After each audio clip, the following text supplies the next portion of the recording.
memuji Allah Subhanahu wa taala, bersyukur kepada Allah Subhanahu wa taala. Ialah Allah yang masih senantiasa memberikan kepada diri-diri kita banyak kenikmatan, dari nikmat sehat, nikmat kesempatan, nikmat hadirnya diri-diri kita dalam majlis-majlis ilmu, nikmat ilmu agama, nikmatnya para asatidzah yang ada di tengah-tengah kita. Seluruhnya adalah kebaikan, kenikmatan, keberkahan yang patut untuk kita memuji Allah Subhanahu wa taala karenanya. Para jamaah sekalian rahimani wa rahimakumullah, ini adalah majlis yang kedua dari majlis 10 kaidah dalam memahami istiqamah, di mana di pertemuan sebelumnya kita telah mengkaji kaidah yang pertama, yaitu istiqamah adalah pemberian ilahi dan kenikmatan dari Tuhan semesta alam. Makanya barang siapa yang menginginkan istiqamah itu wajib untuk meminta kepada Allah, wajib untuk memintanya kepada Allah. Dan ini kaidah yang pertama telah kita jelaskan di pertemuan sebelumnya. Untuk kita beralih kepada kaidah yang kedua, yaitu haqiqatul istiqamah luzumul manhajil qawim wassiratil mustaqim. Di pertemuan sebelumnya, setelah kita mengenal apa itu istiqamah, definisinya, kemudian istiqamah itu adalah pemberian ilahi, maka kaidah yang kedua datang menjelaskan hakikatnya, di mana kata penulis rahimahullah, hakikat istiqamah itu adalah melazimkan diri di atas manhaj yang lurus dan jalan yang benar. Hakikat istiqamah ialah melazimkan diri di atas manhaj yang benar dan jalan yang lurus. Maka ini hakikat daripada istiqamah. Maka hakikat daripada istiqamah ialah tegak, berdiri di atas apa-apa yang baginda Nabi alaihi salatu wassalam berada di atasnya dan para sahabatnya. Maka inilah hakikat daripada keistiqamahan. Istiqamah itu berdiri tegak, konsisten, komitmen di atas perintah Allah dan perintah Rasulullah sallallahu alaihi wasallam, di mana seseorang tidak akan pernah benar-benar tepat dalam memahami apa yang Allah perintahkan dan apa yang Rasulullah ajarkan sampai ia benar-benar mengenal bagaimana para sahabat memahaminya, bagaimana para sahabat mengamalkannya, dan bagaimana para sahabat hidup di atasnya. Maka istiqamah itu adalah konsistennya seseorang di atas sunnah, di atas konsep Rasulullah, metodenya Nabi yang beliau ajarkan kepada para sahabatnya. Maka inilah jalan yang lurus yang selalu kita memintanya dalam salat kita. Sembari kita membaca suratul Fatihah, kita mengatakan ihdinas siratal mustaqim, tunjukilah kami jalan yang lurus. Ini jalan yang lurus seperti apa sebenarnya? Ialah jalan yang Rasulullah petakan sedari awal, yang beliau ajarkan kepada para sahabatnya, diamalkan oleh para sahabatnya dan diikuti oleh orang-orang setelahnya sehingga menjadi warisan. Maka inilah hakikat daripada keistiqamahan. Hakikatnya ialah konsisten, komitmen di atas konsep Nabi Dan di atas pemahaman para sahabat terhadap konsep tersebut, melazimkan diri padanya, pada konsep yang benar dan pada jalan yang lurus, untuk tidak pernah terjatuh ke dalam kekufuran, jauh daripada kesyirikan, jauh daripada hal-hal yang tak ada tuntunannya,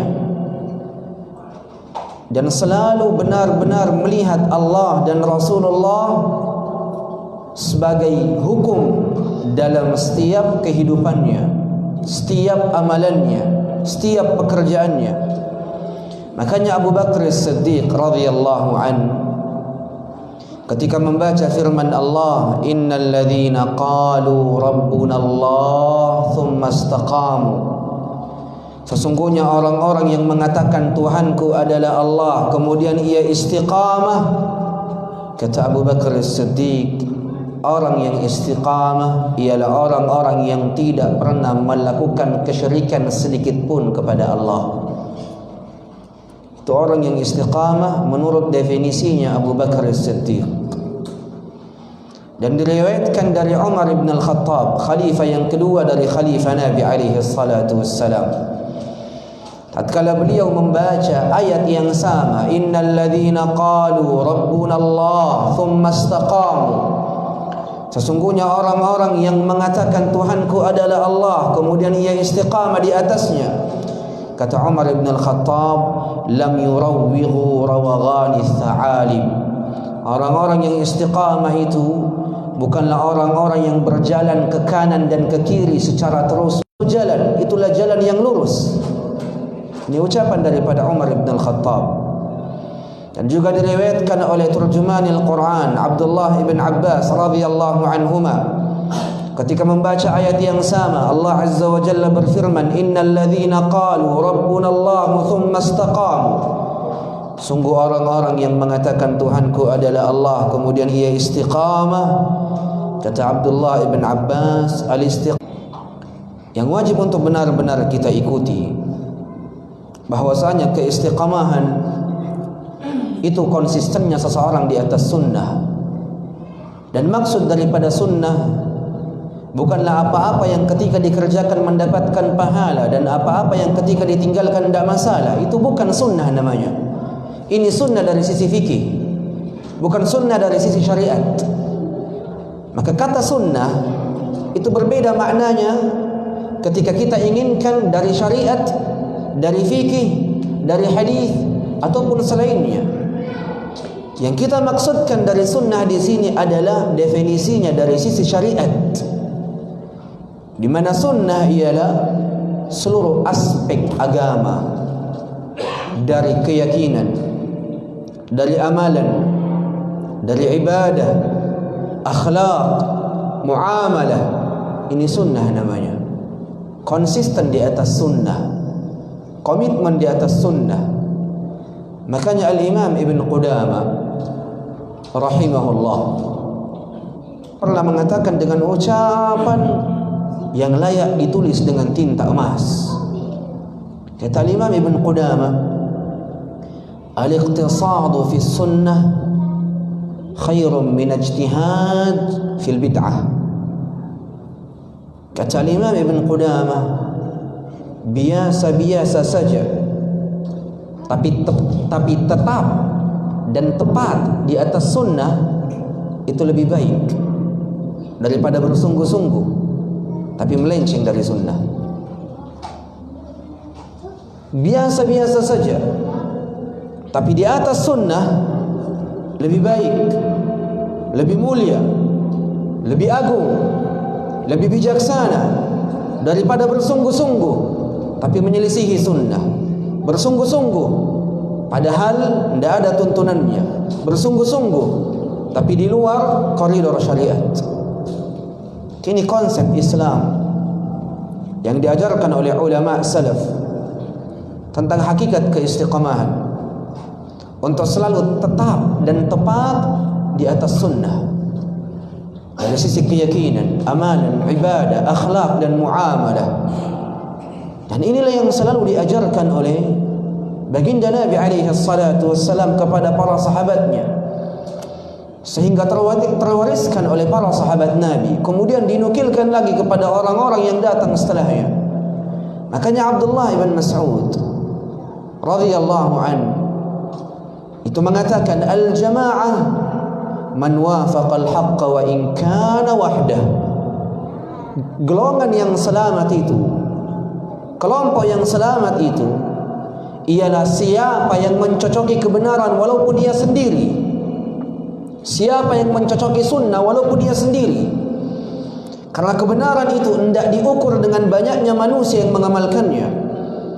Kebenaran itu kadangkala diidentikan dengan sedikitnya manusia yang mengamalkannya.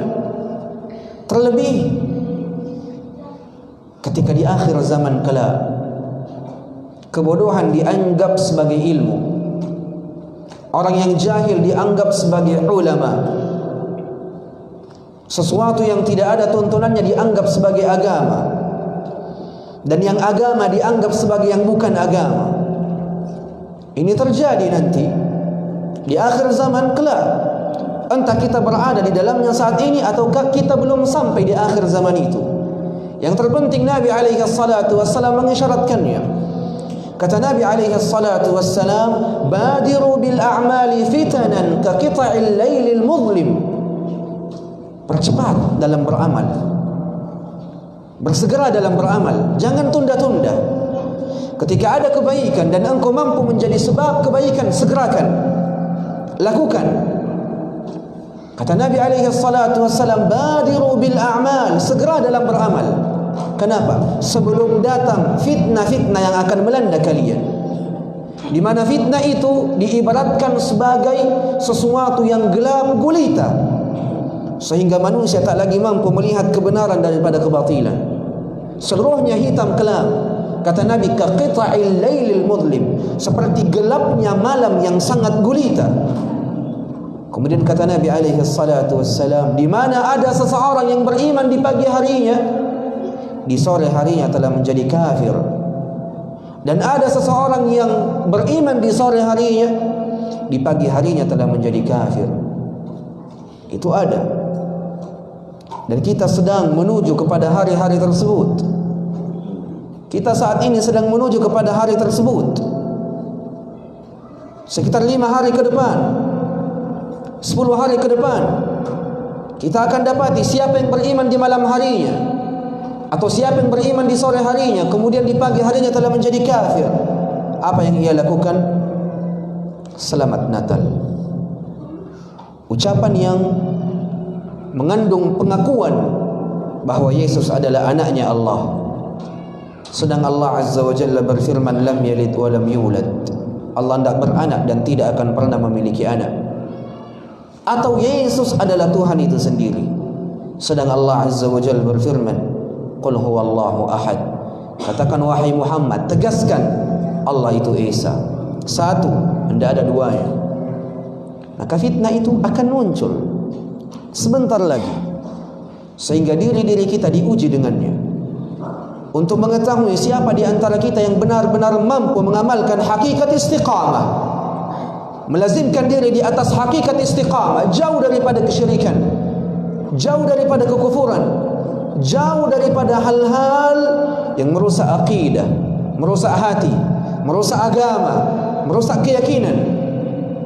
Maka ini mesti untuk diperhatikan. Hakikat istiqamah ialah konsisten komitmen di atas konsep Nabi alaihi salatu wassalam yang memerangi kesyirikan.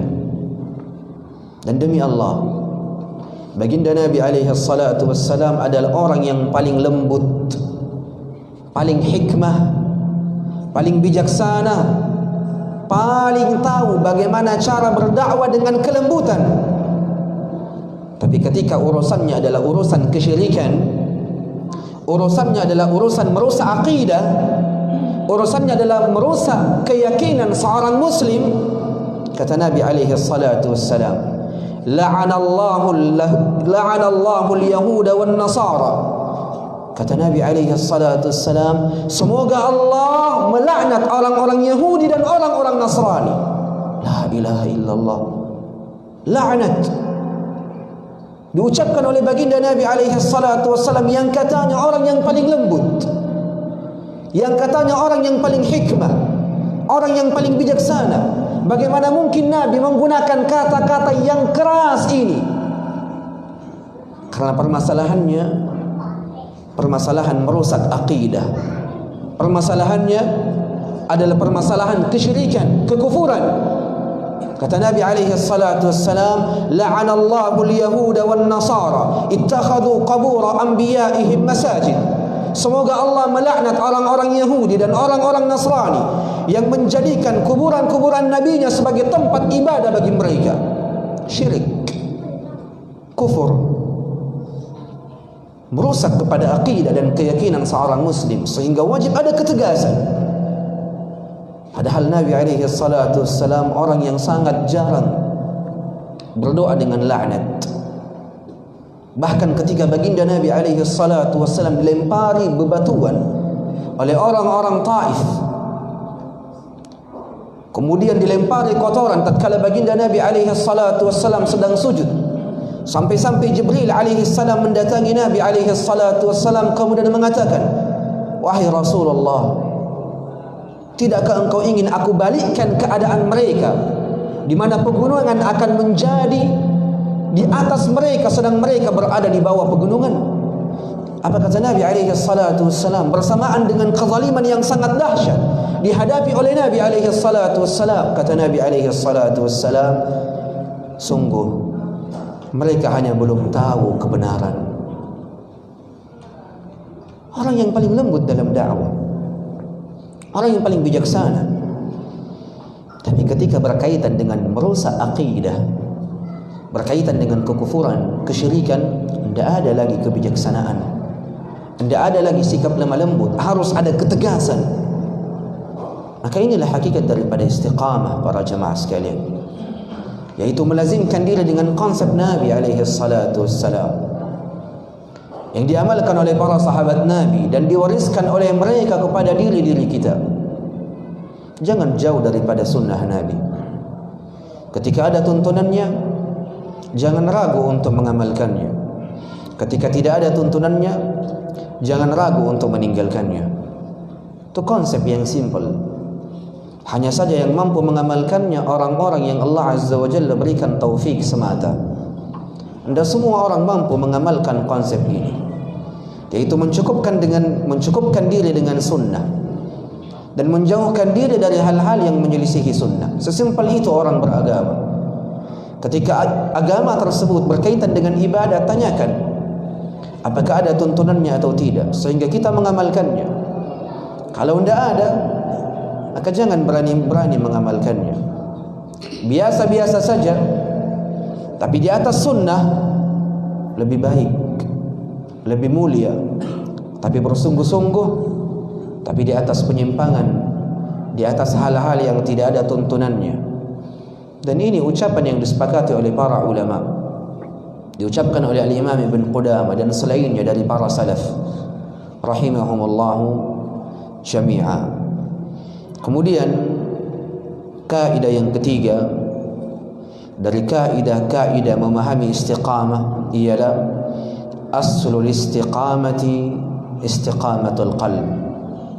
Pokok keistiqamahan ialah istiqamahnya hati. Pokok keistiqamahan ialah istiqamahnya hati. Makanya diriwayatkan oleh Al-Imam Ahmad Ibn Hanbal rahimahullah dari hadis Anas ibn Malik radhiyallahu an, bahwasanya baginda Nabi alaihi salatu wassalam bersabda, la yastaqimu imanu 'abdin hatta yastaqima qalbuhu. Anda akan pernah lurus keimanan seorang hamba sampai lurus hatinya. Anda akan pernah baik keimanan seorang hamba sampai baik hatinya. Maka pokok keistiqamahan adalah istiqamahnya hati. Pokok keistiqamahan adalah istiqamahnya hati. Karena ketika hati ini telah istiqamah, telah konsisten di atas perintah Allah, telah konsisten di atas konsep Nabi, maka yang lain akan mengikutinya.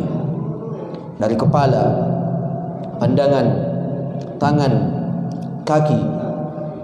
Makanya kaidah ini disepakati oleh para ulama sedari dulu sampai saat ini. Aslul istiqamah istiqamatul qalbi ala tauhid. Pokok keistiqamahan itu ialah istiqamahnya hati di atas tauhid, di atas mengamalkan kandungan dan nilai-nilai tauhid. La ilaha illallah Muhammadur Rasulullah. Mengapa mesti kita selalu mempelajari kalimat ini? Mengapa kita harus selalu melulu mempelajari kalimat ini? La ilaha illallah Muhammadur Rasulullah. Apa hikmah di baliknya? Apa rahasia di baliknya? Baginda Nabi alaihi salatu wassalam bersabda, "Man qala la ilaha illallah fi akhir hayatihi dakhala al-jannah." Siapa yang mengucapkan ucapan la ilaha illallah di akhir hayatnya dengan memahami makna, kandungan dan nilai-nilainya, ia akan masuk ke dalam syurga Allah. Ia akan masuk ke dalam syurga Allah. Makanya Allah Azza wa Jalla berfirman di dalam Al-Quran, "Yuthabbitu Allahu alladhina amanu bil qawli tsabiti fil hayati dunya wa fil akhirah." Allah akan teguhkan orang-orang yang beriman dengan al-qawlu tsabit. Para ulama tafsir sepakat, al-qawlu tsabit adalah kalimatut tauhid, ialah la ilaha illallah Muhammadur Rasulullah. Orang-orang yang mempelajarinya, mengamalkannya, memahami makna, kandungan dan nilai-nilainya, Allah akan teguhkan dirinya di dunia maupun di akhirat.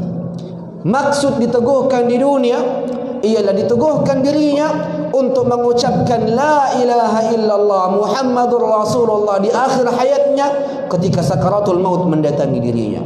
Dan diteguhkan di akhirat dengan diteguhkannya dirinya dalam menjawab pertanyaan malaikat-malaikat Allah tentang siapa Tuhanmu, apa agamamu, dan siapa nabimu.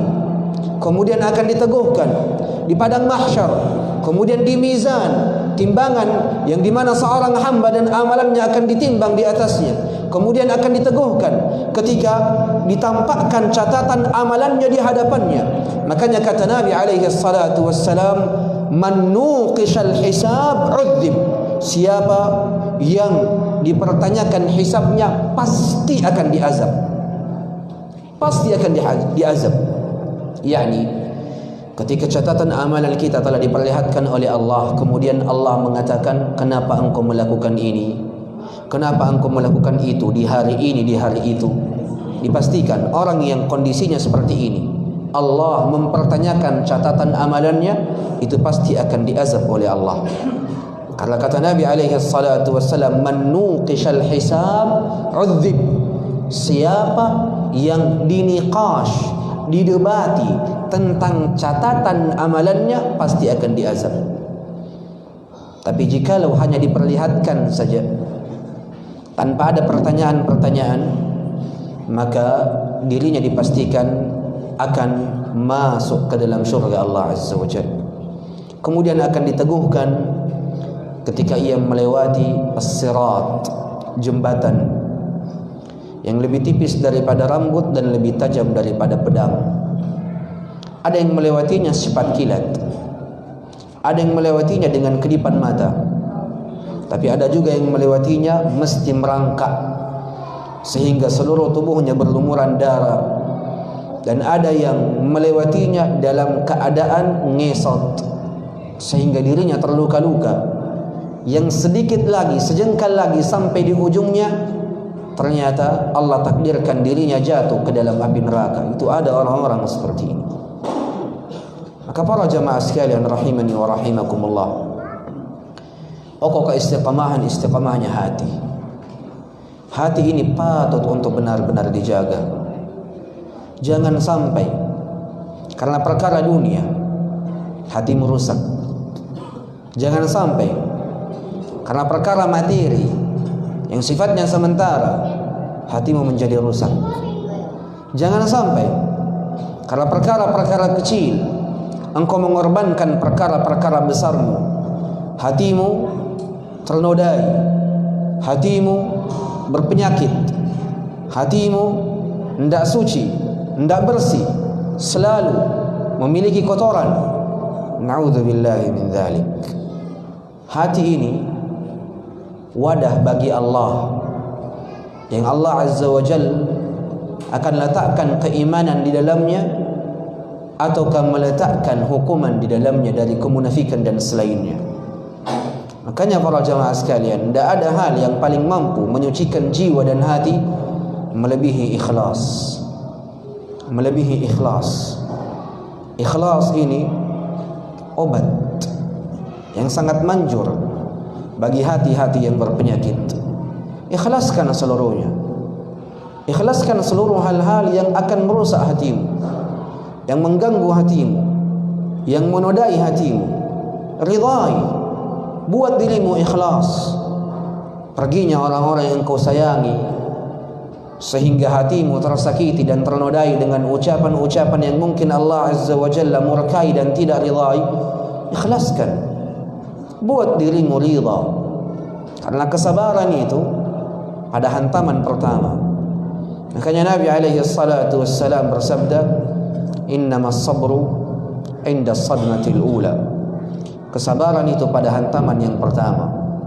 Patut untuk bersabar dari pertama kita dihantam, dari ujian, dari bencana, dari takdir yang mungkin kita melihatnya sebagai takdir yang buruk, ataupun keadaan-keadaan yang lainnya dari hal-hal yang tidak kita senangi. Maka para jamaah sekalian, ilmui kaidah yang ketiga ini, yaitu pokok keistiqamahan adalah istiqamahnya hati. Hati yang menjadi tolak ukur seluruhnya. Dan demi Allah, baginda Nabi alaihi salatu wassalam itu selalu meminta hati yang teguh dan hati yang selamat. Dan Nabi alaihi salatu wassalam tidak pernah meminta sesuatu kecuali itu yang paling sempurna. Itu harus dipahami. Makanya kalau kita mengenal dan menghafal doa-doa Nabi, istiqamahkan dirimu di atasnya. Ulang-ulangi terus doa itu. Kenapa? Karena doa yang selalu diucapkan oleh Nabi itu doa yang paling sempurna. Yang pertama apa? Ya muqallibal qulub, tsabbit qalbi ala dinik. Wahai zat yang maha membolak-balikkan hati, teguhkan hatiku di atas agamamu. Dan doa yang kedua, Allahumma inni as'aluka qalban salima. Ya Allah, berikanlah aku hati yang selamat. Mengapa? Karena Allah sendiri yang menjelaskan, yauma la yanfa'u malu wala banun illa man atallaha biqalbin salim. Pada hari di mana anak-anak dan harta tak lagi ada manfaatnya, tidak lagi berguna, kecuali orang yang menghadap kepada Allah dengan hati yang selamat. Hati yang selamat tolak ukur keselamatan. Hati yang selamat adalah tolak ukur keselamatan. Makanya kita harus meminta agar Allah Azza wa Jalla berikan kepada diri-diri kita hati yang selamat. Allahumma inni as'aluka qalban salima. Ya Allah, berikanlah diriku hati yang selamat. Hati yang selamat hendak dikatakan sebagai hati yang selamat kecuali ia memiliki 4 sifat. Para ulama mengatakan 5 sifat. Yang pertama, jauh dari kekufuran. Yang kedua, jauh dari kesyirikan. Yang ketiga, jauh dari hal-hal yang tidak ada tuntunannya. Yang keempat, jauh daripada dosa dan kemaksiatan. Yang kelima, selalu terikat, terhubung dengan Allah Subhanahu wa ta'ala. Itu 5 sifat daripada hati yang selamat. Itu 5 sifat daripada hati yang selamat. Usahakan meraih 5 sifat itu. Jauhkan dirimu daripada kekufuran, kesyirikan. Jauhkan dirimu daripada hal-hal yang tidak ada tuntunannya. Kalau ada sesuatu yang tidak ada tuntunannya, jauh-jauh darinya. Cukupkan dirimu dengan hal yang memang pasti datangnya dari Allah dan Rasulnya. Yang keempat, jauhkan dirimu, maksimalkan dirimu untuk tidak melakukan dosa dan kemaksiatan. Walaupun dosa dan kemaksiatan adalah sesuatu yang pasti terjadi pada diri seorang hamba. Makanya datang kaidah selanjutnya, kaidah yang keempat, menjelaskan tentang poin ini. Kata penulis hafizahullah, kaidah yang keempat ialah al-istiqamatul matlubatu minal 'abd hiya as-sadad fa in lam yaqdir fal muqarabah. Keistiqamahan yang dituntut pada diri seorang hamba itu ketepatan. Itu ketepatan, tepat sasaran.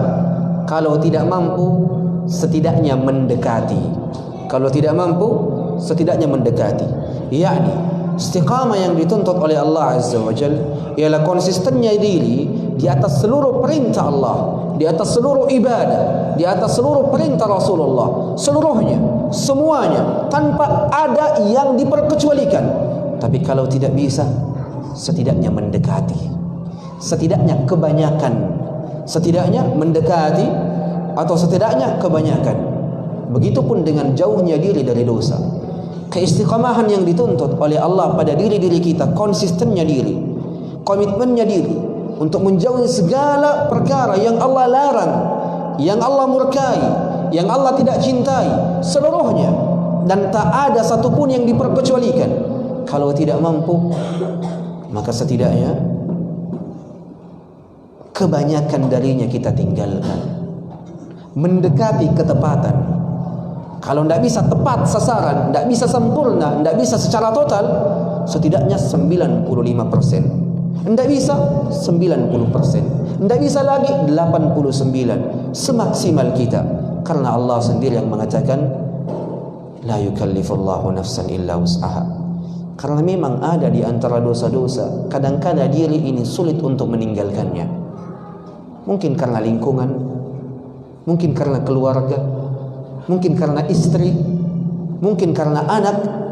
Makanya Allah Azza wa Jalla tegaskan di dalam Al-Quran, ketahuilah istri-istrimu, anak-anakmu fitnah bagi dirimu. Maka ada di antara istri-istri dan anak-anak ini kadang-kala menjadi fitnah bagi suaminya, menjadi fitnah bagi ayahnya, sehingga belum mampu meninggalkan dosa, belum mampu jauh daripada kemaksiatan dan keburukan. Tapi setidaknya ia berusaha untuk tepat sasaran. Tidak bisa mendekati.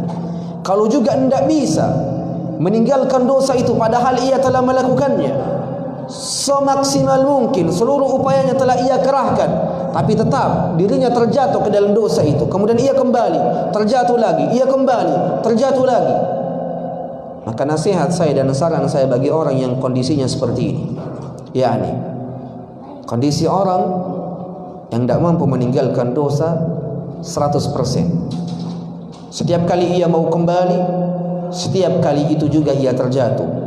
Kemudian ia kembali, terjatuh lagi. Kemudian ia kembali, terjatuh lagi. Nasihat saya, tetaplah kembali. Walaupun engkau terjatuh, tetaplah kembali. Walaupun engkau terjatuh lagi, yang terpenting jangan pernah membanggakan dosamu, memperlihatkan dosamu, memperdengarkan dosamu, dan menyebarkan dosamu. Kenapa? Kata Nabi alaihi salatu wassalam dalam sebuah hadis, kullu ummati mu'afan illa al-mujahirun. Setiap dari umatku akan dimaafkan kesalahannya, dimaafkan dosanya, dimaafkan kemaksiatannya, kecuali orang-orang yang menampakkannya, memperdengarkannya, menyebarkannya, membangga-banggakannya. Kalau ada dosa yang sulit ditinggalkan, Ustaz, saya tahu musik ini haram, saya tahu, saya berusaha semaksimal mungkin untuk tinggalkan musik, tapi tidak bisa. Saya berusaha, Ustaz, tapi tidak bisa. Dan alhamdulillah sekarang sudah agak mendingan, Ustaz. Dulu kalau ada waktu lowong, saya punya waktu kosong, tidak ada saya kerja, pasti saya menyalakan musik, mendengar musik. Sekarang sudah mulai agak mendingan. Tetaplah di jalur itu, Tetaplah istiqamah di jalur itu sampai Allah Azza wa Jalla benar-benar melihat usahamu, upayamu bahwasanya engkau benar-benar ingin meninggalkan dosa itu. Dan jangan pernah menyebarkannya, jangan pernah berbangga dengannya, jangan pernah memperlihatkannya. Karena ketika engkau mulai memperlihatkan, membanggakan, memperdengarkan dosa-dosa yang telah engkau lakukan, ini tidak akan lagi diampuni oleh Allah Subhanahu wa Ta'ala. Ini di antara hal-hal yang patut untuk diperhatikan. Kalau tidak bisa tepat sasaran, tidak bisa 100%, jangan tinggalkan seluruhnya. Yani antum mengatakan saya tidak bisa meninggalkan musik. Kalau tidak bisa, upayakan. Jangan malah kalau begitu biar medeh saya dengar, karena saya tidak bisa meninggalkan musik. Biar medeh, toh juga saya ji. Begitupun dengan rokok, begitupun dengan hal-hal yang mungkin sifatnya candu. Ini di antara hal-hal yang patut untuk diperhatikan. Maka kalau tidak bisa 100%, setidaknya mendekati.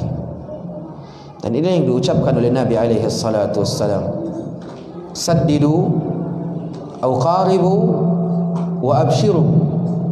Tepat sasaranlah. Kalau tidak bisa, dekatilah dan berbahagialah dengan pahala dan ganjaran yang Allah Azza wa Jalla telah tetapkan pada dirimu. Makanya di antara doa Nabi juga tentang perkara ini, menunjukkan perkara ini perkara yang sempurna, ialah doa Nabi alaihi salatu wassalam di setiap malamnya.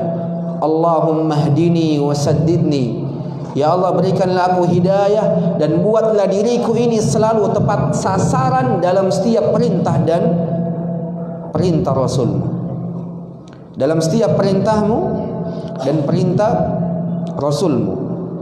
Ini perintah Nabi alaihi salatu wassalam. Karena tidak mungkin para jamaah sekalian ada orang yang istiqamah jauh daripada dosa. Seluruh orang yang istiqamah itu pasti terjatuh ke dalam dosa.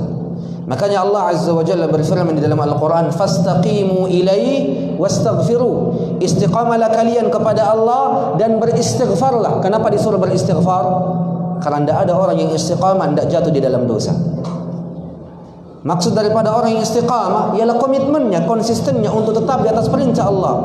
Tapi itu tidak menjamin dirinya tidak akan tergelincir. Kadangkala dirinya tergelincir, sehingga solusinya apa? Istighfar, kembali kepada Allah, bertaubat kepada Allah. Jangan nampakkan dosamu, jangan ulangi dosamu, jangan banggakan dosamu. Itu solusinya. Akhirnya di antara hal-hal yang patut untuk diperhatikan, yang insya-Allah tabaraka wa taala lanjutan daripada istiqamah kita akan jelaskan di pertemuan yang akan datang, terkhusus di kaidah yang keempat.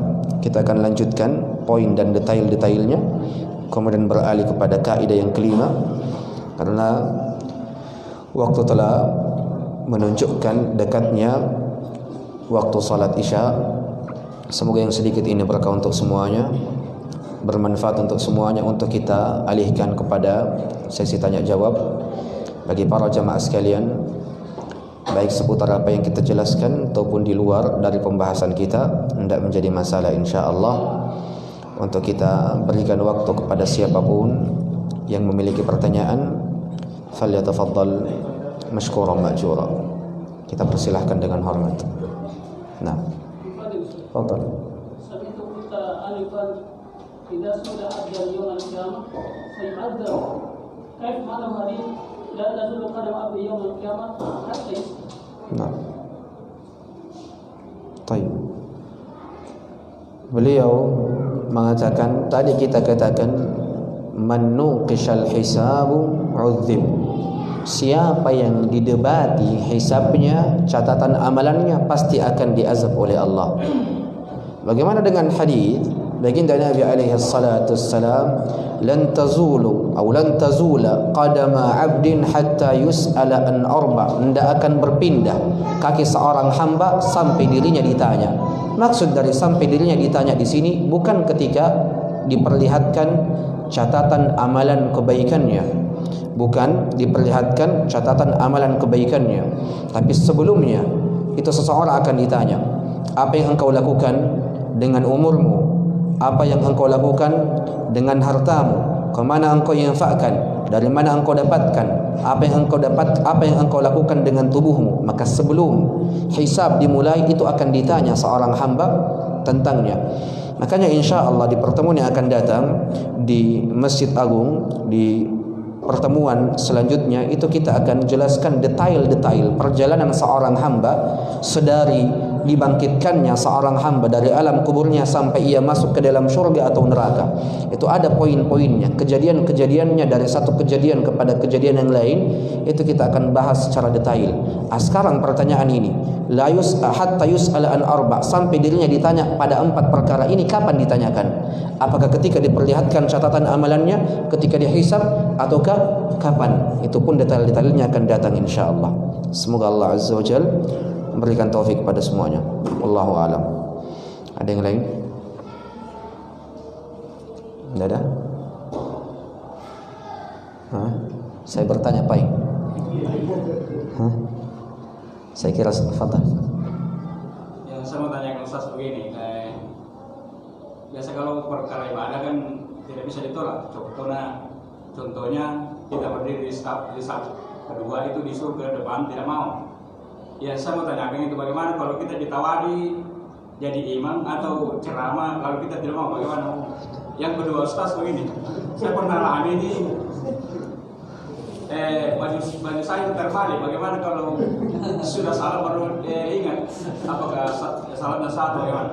Nah, dua pertanyaan yang baik dari saudara kita. Pertanyaan pertama, kadangkala saf ini kosong. Kadangkala ini saf ini kosong. Karena kosong, kita ditawari untuk maju atau diperintahkan untuk maju sehingga maju. Sekarang bagaimana dengan imam dan ceramah? Jawabannya tahu diri Ki. Tahu diri Ki. Kalau imam itu ada amanah dan tanggung jawabnya. Kalau masuk ke shaf tidak ada tanggung jawabnya.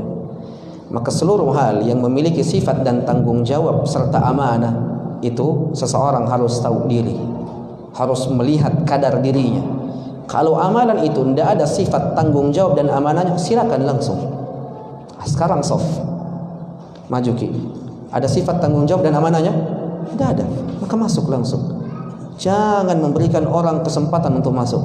Karena kata Nabi alaihi salatu wassalam, siapa saja yang mengetahui keutamaan pada orang yang azan dan pada orang yang salat di shaf pertama, maka pasti mereka akan saling berebut dan saling berlomba untuk mengambilnya, bahkan dalam keadaan saling merangkak satu sama lain. Seandainya orang tahu keutamaan salat di shaf pertama dan azan, pasti kalian akan berlomba-lomba untuk mendapatkannya walaupun dalam keadaan merangkak. Tapi jangan kita tahu sebentar lomba untuk azan atau shaf pertama. Maka ini penegasan dari Nabi menunjukkan di situ ada keutamaan. Maka ibadah yang tidak memiliki sifat tanggung jawab dan amanah, maka berlomba kepadanya. Tapi kalau menyebarkan ilmu, ceramah di atas mimbar, imam harus tahu kadar diri. Kenapa? Karena di situ ada letak tanggung jawab dan amanah. Sedang Allah Azza wa Jalla mengatakan, setiap dari hambaku akan ditanyai dan dipertanggungjawabkan apa-apa yang telah ia lakukan. Dari lisannya, matanya, tangannya, kakinya, dan pendengarannya, seluruhnya akan dipertanggungjawabkan.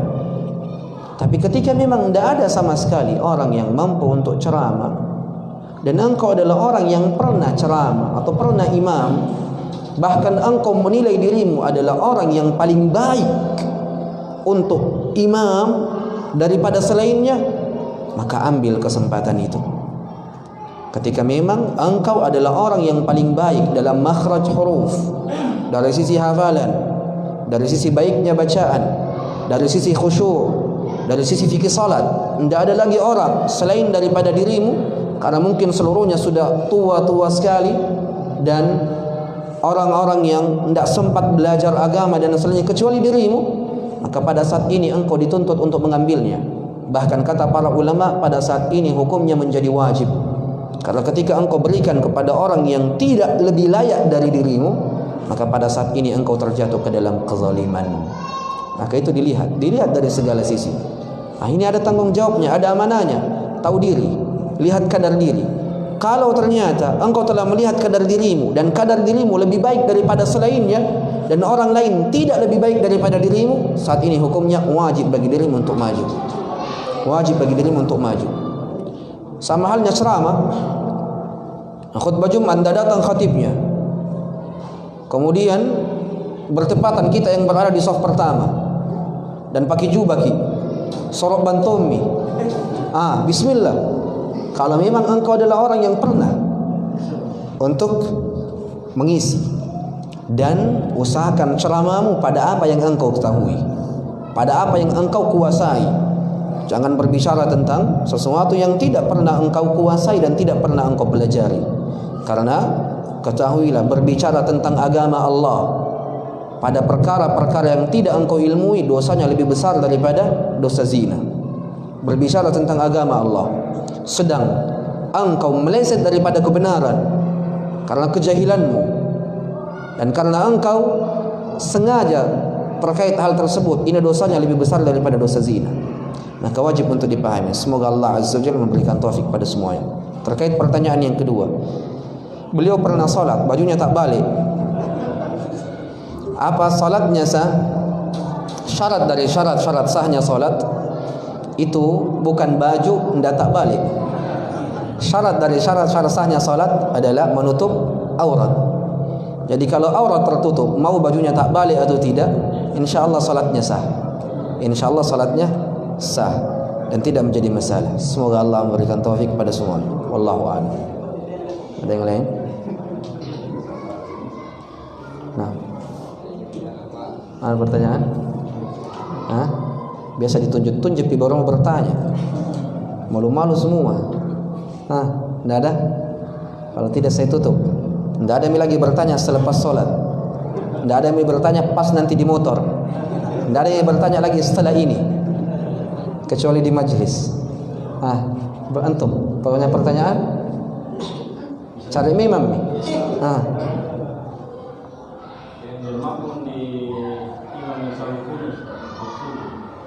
Taib, bermakmum sama orang yang selalu kunut subuh, bermakmum dengan seorang imam yang kunut subuh, apa hukumnya? Sah, tidak menjadi masalah, tidak menjadi masalah. Kalau kita bertanya tentang apakah sah salat atau tidak, nah itu kalau kita tanya tentang sahnya salat, sah salat, karena kunut itu bukan bahagian dari larangan salat. Al-Imam Syafi'i menilai sunnahnya kunut di setiap salat subuh. Al-Imam Ahmad menilai tidak sunnahnya kunut di setiap salat subuh. Sekarang dari perbedaan yang ada di kalangan para ulama, apa yang harus kita ambil padanya dan bagaimana sikap seorang muslim di dalamnya? Ketika ada dua para ulama yang diakui keilmuannya itu berselisih tentang satu perkara, maka seorang muslim tidak boleh bebas taklid, tidak boleh bebas memilih. Bilang, saya ini modeh, kenapa? Karena Syafi'ika. Saya ini modeh karena saya Hambalika. Tidak begitu konsep beragama seseorang. Ketika ada dua imam yang berselisih dalam satu pendapat, maka seorang muslim wajib untuk mendalami perkara itu, untuk melihat apa sih sebab mereka berselisih, kemudian apa landasan mereka berdua kenapa bisa memilih pendapat ini dan pendapat itu, kemudian yang mana yang paling mendekati sunnah Nabi dan bagaimana amalan Nabi alaihi salatu wassalam. Maka tolak ukurnya selalu bukan pada Imam Syafi'i berpendapat, Imam Ahmad berpendapat, fulan berpendapat, tidak. Tapi tolak ukurnya bagaimana sih Nabi alaihi salatu wassalam beramal, bagaimana sih baginda Nabi alaihi salatu wassalam melakukan salatnya. Itu yang menjadi tolak ukur. Karena 4 imam mazhab sepakat, kalau ucapanku menyelisihi amalan Nabi, buang ucapanku jauh-jauh, ambil amalan Nabi. Seluruhnya sepakat. Jadi kalau kita menyelisihi ucapannya Imam Syafi'i untuk mengambil amalan Nabi, sejatinya kita pun masih mengikuti Imam Syafi'i.